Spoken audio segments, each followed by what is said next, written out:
41. අභ්‍යන්තර ප්‍රතිරෝධයක් සහිත බැටරියක අග්‍ර හරහා විදුලි බුබුලක් සම්බන්ධ කරන ලදී. සෑම අතින්ම සමාන වූ තවත් විදුලි බුබුලක් පළමු බල්බය හා ශ්‍රේණිගතව සම්බන්ධ කරේ නම් පහත් සඳහන් ප්‍රකාශ අතරින් කුමක් නිවැරදි වේද? හරිද? එතකොට ළමයි දැන් පළවෙනි අවස්ථාවේ එක බල්බයයි බැටරියට ඔහොම. දෙවැනි අවස්ථාවේ ශ්‍රේණිගතව සම්බන්ධ කළ බල්බ දෙකයි. එතකොට මොකද වෙන්නේ?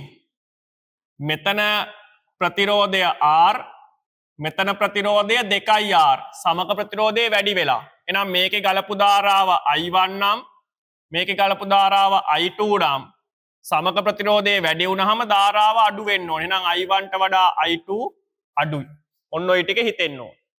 එහෙනම් මේකේ අහන්නේ බැටරියේ අග්‍රතර විභවාන්තරය වගේ කතාවක් නේ. එහෙනම් V සමානයි E ඍණ IR. අයි විසර්ජනය වන කෝෂයක්නේ. එහෙනම් පළවෙනි අවස්ථාවට වඩා දෙවෙනි අවස්ථාවේ ධාරාව අඩු වෙනවා.